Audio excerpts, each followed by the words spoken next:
মুম্বাই থেকে গ্রেফতার শিবপুরের ত্রাস শামীম আহমেদ। শিবপুরের ত্রাস টিএমসি নেতা শামীম আহমেদ ওরফে বড়ে। গ্রেফতার শামীম আহমেদ, জামিল আক্তার এবং আফতাব আনওয়ার। মুম্বাই পুলিশের ক্রাইম ব্রাঞ্চের অভিযানে জালে ৩। কথা বলবো দেবাশিসের সঙ্গে। দেবাশিস, কোথা থেকে কিভাবে গ্রেফতার হলো এরা?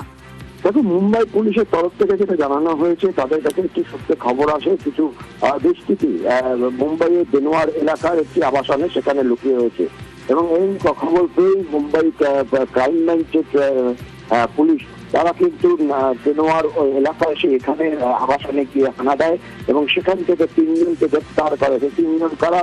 এই ৩ জন হচ্ছে পশ্চিমবঙ্গের শিবপুর অর্থাৎ হাওড়া জেলার শিবপুরের শামীম আহমেদ, জামিল আক্তার ও আফতাব আনোয়ার। এই ৩ জনের বিরুদ্ধে যখন রাজ্য পুলিশের সঙ্গে যোগাযোগ করে তখন কিন্তু আসল তথ্য বেরোয়। এই সেই শামীম আহমেদ, যিনি কিন্তু হাওড়া শিবপুরের হাওড়া পুরসভা ৩৬ নম্বর ওয়ার্ডের প্রাক্তন তৃণমূল কাউন্সিলরের স্বামী।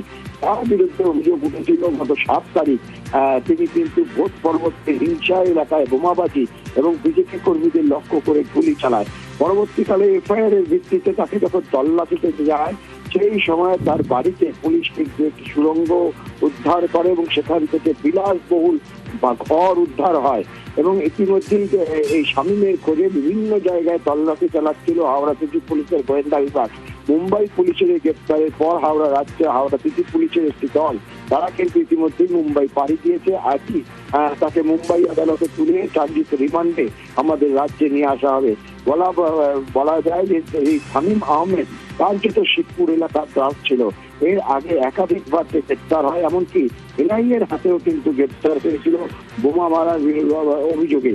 ফলে তারপরে সে জামিনে মুক্ত পায়, কিন্তু তার যে কর্মকাণ্ড সে কিন্তু শান্ত ছিল না। ভোট পরবর্তী হিংসা, ভোটের আগে বাড়িতে বাড়িতে হুমকি, একাধিক অভিযোগ এই শামীমের বিরুদ্ধে রয়েছে। ফলে কড়া ব্যবস্থা নিতে চলছে হাওড়া সিটি পুলিশ। তাকে নিয়ে এসে নিজেদের হেফাজতে নিয়ে আরো বেশ কিছু তথ্য সংগ্রহ করার চেষ্টা চালাবে হাওড়া সিটি পুলিশ।